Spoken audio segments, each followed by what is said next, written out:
Good morning students, welcome to R&D session. So நம்ம போன class வந்து cooling load calculation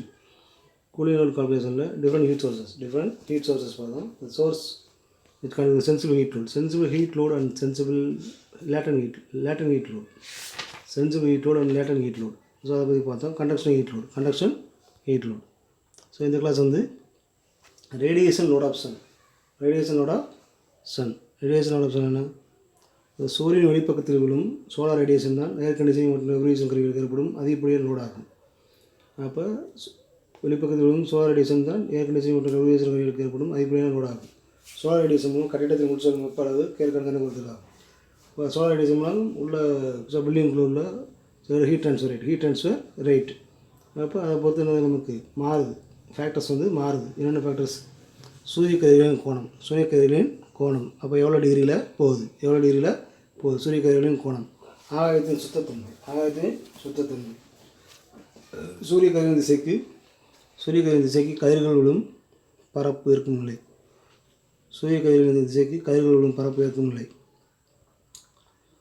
தளத்தின் கிரகிக்கும் தன்மை சோற்றின் overall coefficient of heat transfer இதுக்கு வெளிக்காட்டின் ஓவரால் கோஎஃபிஷியன்ட் ஆஃப் ஹீட் ட்ரான்ஸ்ஃபருக்கும் உள்ள விகிதம் ratio. Overall coefficient of heat transfer இப்போ சூரியன் வெளிக்காட்டின் overall coefficient of heat transfer ரெண்டு உள்ள ரேஷியோ. தளத்தின் வெப்ப அளவு மற்றும் சுற்றியுள்ள பொருட்களின் வெப்ப அளவு இப்போ எவ்வளவு ஹீட் ட்ரான்ஸ்ஃபர் இப்போ தளத்தின் வெப்ப அளவு எவ்வளவு அப்படின்றது தளத்தின் வெப்ப அளவு மற்றும் சுற்றியுள்ள பொருட்களின் வெப்ப அளவு. கட்டிடத்தின் தளம் சோலார் ரேடியேஷன் மூலம் வெப்பத்தை இரண்டு அமைப்புகளில் அதாவது டைரக்ட் ரேடியேஷன் ஸ்கை ரேடியேஷன் பெறுகிறது.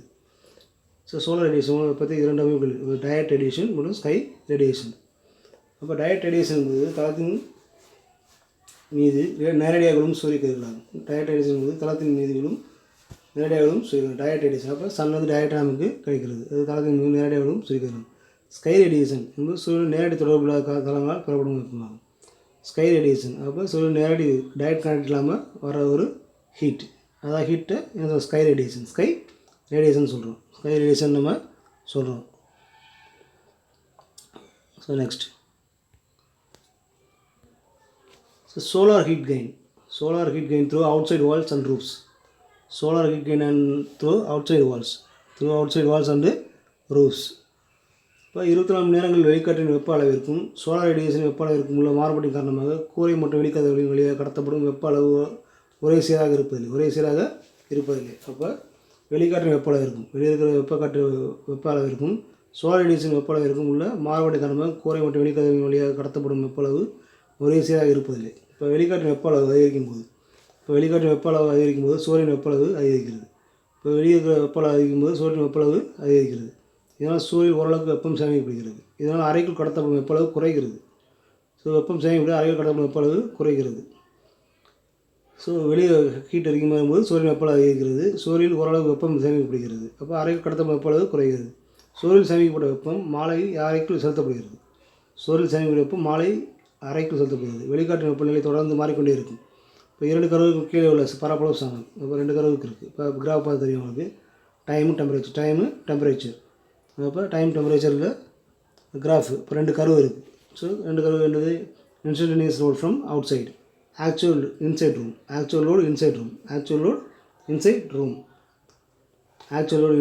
அப்போ instantaneous load from outside அது உள்ள பரப்பளவு சமம். உண்மையான லோட் கருவுக்கு மேலே உள்ள நிழல் பரப்பு சூழல் செய்யப்பட்ட வெப்பத்தையும் லோட் கருவு கீழே உள்ள பரப்பு வெளிப்படும் வெப்பத்தையும் காட்டுகிறது. அப்போ நம்ம அதில் வந்து நம்ம 2 ஏரியா தனித்தனியாக பிரிச்சாச்சு. என்ன ஏரியா? 2 கர்வ் இருக்குது. கருவில் வந்து ஃபஸ்ட் ரீஜியன் அடுத்து செகண்ட் ரீஜியன் 2 கருவுக்கு கீழே உள்ள பரப்பு சமம். உண்மையான லோட் கருவுக்கு மேலே உள்ள நிழல் பரப்பு சூழல் சேமிக்கப்பட்ட வெப்பத்தையும் லோட் கருவுக்கு கீழே உள்ள பரப்பு சூழல் வெளிப்படுத்தும் வெப்பத்தையும் ஆக்சுவல் இன்சைட் சூழல் வெளிப்படுத்தும் வெப்பத்தையும் காட்டுகிறது. இப்போ சுவர் மற்றும் கூரை வழியாக பெறப்படும் வெப்பம். அப்போ ஃபார்முலா சுவர் மற்றும் கூரை வழியாக பெறப்படும் வெப்பம் Q = E/A/TC. இப்போ என்ன பண்ணுறோம்? சுவர் மற்றும் கூரையின் வழியாக பெறப்படும் வெப்பம் E/A/TC. சுவர் மற்றும் கூரையின் overall heat transfer coefficient overall heat transmission coefficient.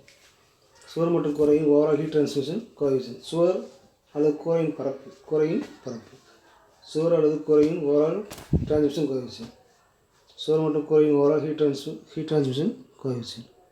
சுவர் மற்றும் கூரையின் overall heat transmission coefficient U. A சுவர் அல்லது கூரையின் பரப்பு ஏரியா. TC வெப்ப அளவுகளின் வேறுபாடு. ஸோ டெம்பரேச்சர் டிஃபரன்ஸ் அதான் சொல்லியிருக்காங்க. இப்போ யூங்கிறது என்ன செய்யுது, இண்டிகேட் பண்ணுது சுவர் மற்றும் கூரையின் ஓவரால் ஹீட் டிரான்ஸ்மிஷன் கோஎஃபிஷியன்ட்.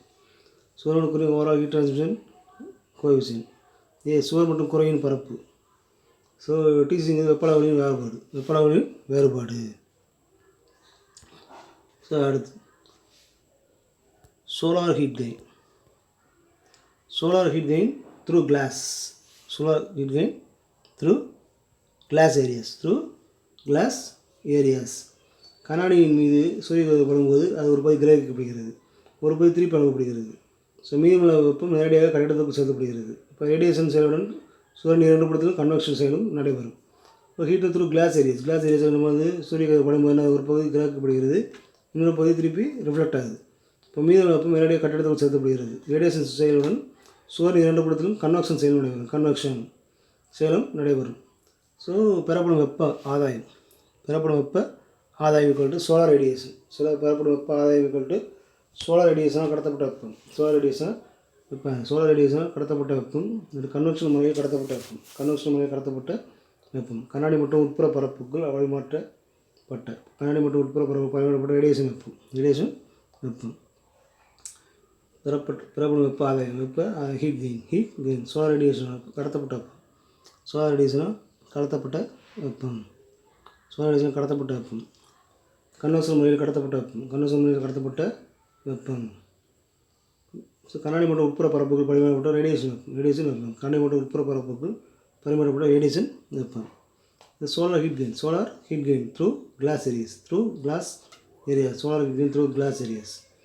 அப்போ ஹீட் கெயின் சோலார் ரேடியேஷன் கடத்தப்பட்ட வெப்பம் ப்ளஸ் கன்வெக்ஷன் முறையில் கடத்தப்பட்ட வெப்பம் ப்ளஸ் கண்ணாடி மற்றும் உட்புற பரப்புக்கு ரேடியேஷன் வெப்பம். ஸோ இது அடுத்து வந்து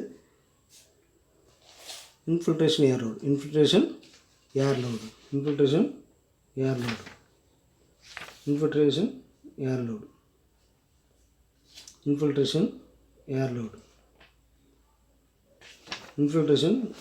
இப்போ இன்ஃபில்ட்ரேஷன் ஆனது ஊடுருவப்பட்ட காற்று. அப்போ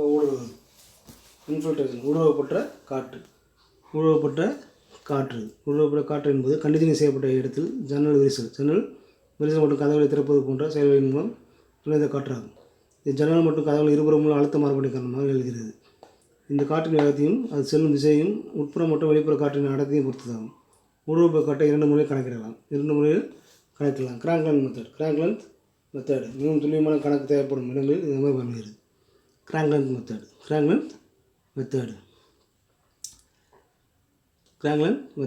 அடுத்து வந்து ஏர் சேஞ்ச். பெரும்பாலான சமயங்களில் இந்த முறை தான் பயன்படுத்தப்படுகிறது. இந்த முறையின்படி சன்னல்கள் மற்றும் சுவர்கள் மூலம் ஊடுருவப்பட்ட காற்றின் அளவு ஓகே L/W H/A/60 மீட்டருக்கு per minute.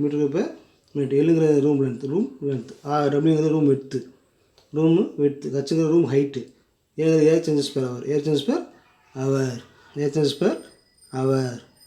So infiltration air load. அப்போ ஊடுருவப்பட்ட என்பது கண்டிஷன் செய்யப்பட்ட இடத்தில் சன்னல் விரிசல் மற்றும் கதவை திறப்பது போன்ற செயலின் மூலம் நுழைந்த காற்றாகும். அப்போ என்ன இன்ஃபில்ட்ரேஷன் ஊடுருவப்பட்ட காற்று. இப்போ ஜன்னல் விரிசல் வழியாக கதவை திறக்கிறோம், என்ன நமக்கு உள்ள காற்று குழாய் நுழையும். அதே இன்ஃபில்ட்ரேஷன் ஏர் லோடு. ஜன்னல் மற்றும் கதவுகளின் இருபுறம் உள்ள அழுத்த மாறுபாடு காரணமாக ஜன்னல் மற்றும் கதவுகளின் இருபுறம் உள்ள அழுத்த மாறுபாட்டின் காரணமாக எழுகிறது. இது காற்றின் வேகத்தையும் அது செல்லும் திசையும் மற்றும் உட்புறம் மற்றும் வெளிப்புற காற்றின் அடர்த்தியையும் பொறுத்ததாகும். ஊடுருவப்பட்ட காற்றை இரண்டு முறைகளில் கணக்கிடலாம். Crank length method. ஸோ மிகவும் துல்லியமான கணக்கு தேவைப்படுகிறது. இந்த முறை பயன்படுத்தப்படுகிறது. ஏர் சேஞ்ச் பெரும்பாலான சமயங்களில் இந்த முறை தான் பயன்படுத்தப்படுகிறது. இந்த முறை தான் பயன்படுத்தப்படுகிறது. இந்த முறையின்படி ஜன்னல்கள் மற்றும் சுவர்கள் மூலம் ஊடுருவப்பட்ட காற்றின் அளவு L × W × H × A/60 எழுது room length W room width Hங்கிறது room height air changes per hour அப்போ மீட்டருக்கு பெர் மினிட் ஏர் சேஞ்ச்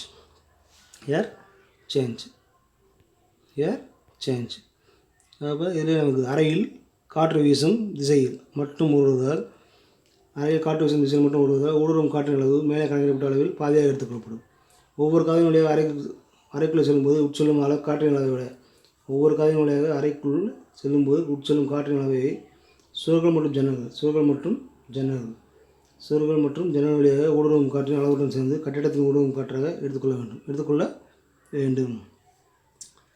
ஸோ இது ஏர் சேஞ்ச். இப்போ அறையில் காற்று வீசும் திசையில் மட்டும் ஊடுருவதால் ஊடுருவும் காற்றின் அளவு மேலே கணக்கிடப்பட்ட அளவில் பாதியாக எடுத்துக்கப்படும். இது பாதியாக நம்ம எடுத்துக்கணும்.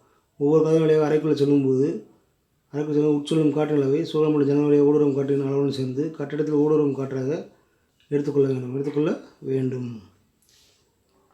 ஸோ இது உங்களுக்கு கான்செப்ட் தெரியணும். இப்போ எனக்கு என்ன பார்த்தோம்னா ரேடியேஷன் லோட் ஆஃப் சன் அடுத்து solar heat gain through outside walls and roofs solar heat gain through outside walls solar heat gain through glass areas outside walls and roofs solar heat gain through glass areas occupants load and equipment load. The infiltration air load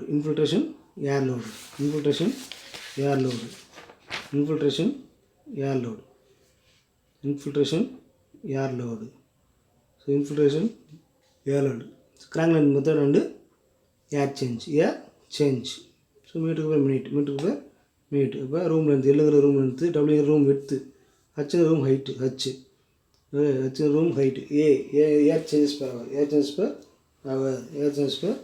hour so right okay.